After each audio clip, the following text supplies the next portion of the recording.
Good morning or good afternoon, everyone. The title of my research is I Feel Relaxed Because It Feels Like Watching Movies, Reducing Listening Anxiety Through Audiovisual Learning. In this presentation, I'm going to explain the research background, theoretical framework, research methodology, research findings, pedagogical implications, and some limitations of this research. This research has a specific focus on listening skill and learners' listening anxiety.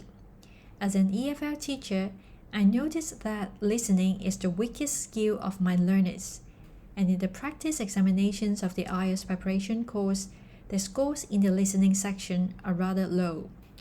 In addition, they show signs of anxiety when they are having the listening exercises in class, which include frowning, sighing, having blushed faces, and sweating. According to scholars and researchers, listening is often the weakest skill of language learners because it demands an exceptionally high cognitive load which impedes learners' listening efficiency. And the impediment is particularly noticeable when transactional listening is involved.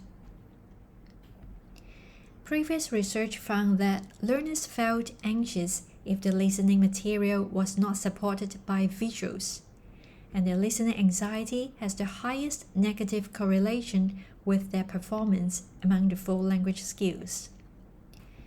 According to Grushin, anxiety can act as a mental block that prevents language learners from fully utilizing the comprehensible input.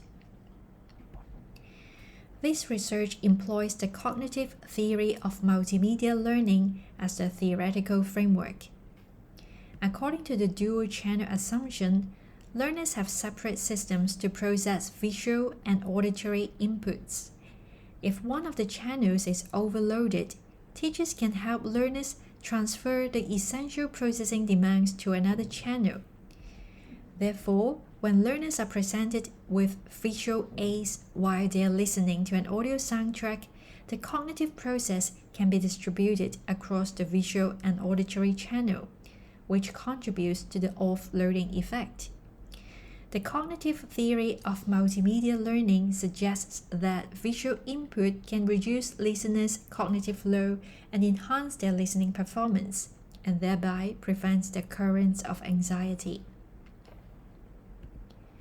Based on the proposition of the cognitive theory of multimedia learning, the teacher-researcher designed the audiovisual listening exercises in 5 English language lessons, in which the learners were shown authentic videos on different topics.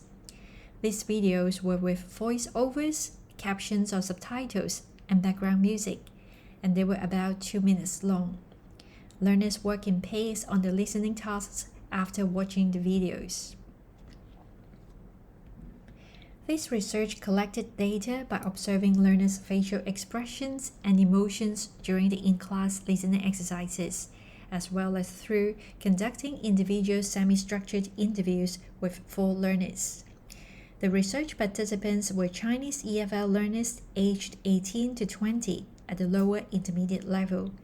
They had experienced audiovisual listening in class and signed up to participate in the interview voluntarily. From the classroom observation, it was found that during the process of video watching, no learners demonstrated any signs of anxiety such as panicking, getting confused, or embarrassed. However, they did look confused, embarrassed, and inferior when they worked on the listening exercises as pairs.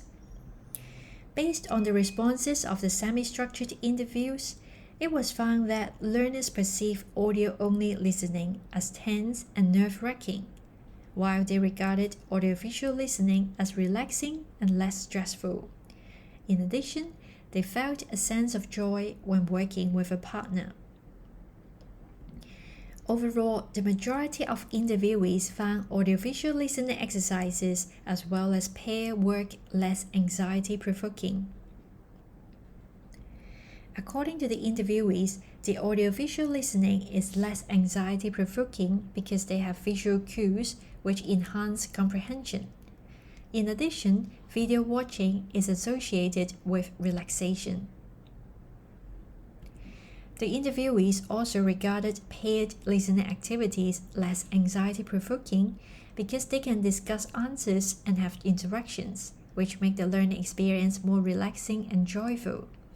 In addition, they can share responsibility and feel less tense. Moreover, 2 is better than 1. 2 people have more vocabulary, and so they can complete the exercises faster. In terms of the preference for the type of videos, all interviewees preferred L2 subtitled videos because the subtitles facilitate understanding, enable them to learn the vocabulary and pronunciation. With subtitles, they also feel less nervous and anxious because they don't need to rely purely on the auditory input. Based on the findings of this research, there are some pedagogical implications. Firstly, teachers may consider incorporating videos into listening activities to reduce learners' listening anxiety. Secondly, if possible, L2 subtitled or captioned videos should be chosen. In terms of paired activities, one student in this research expressed that she prefers to work individually rather than as a pair because she wants to develop her self-ability. As a result, teachers may use a combination of individual and pair work to address individual differences. Lastly, if the situation and resources allow, teachers may group the students according to their proficiency level and provide each group with an audiovisual device. In this way, each group can have control of the speed that is the most appropriate for them. This research presents some limitations. One of the limitations is the small sample size. For participants' perceptions may not be generalized to be representative of a larger cohort of learners. In addition, the data collected from the classroom observation may be biased because it reflects the teacher-researcher's personal perceptions only. Moreover, the research does not address the difference in learning styles. It is suggested that future research may consider applying this research to learners of different learning styles, including visual, audio, or kinesthetic, and examining whether the effects of audiovisual activities would differ. Also, the participants in this research are limited to the intermediate level. Learners at other proficiency levels should also be studied in future research.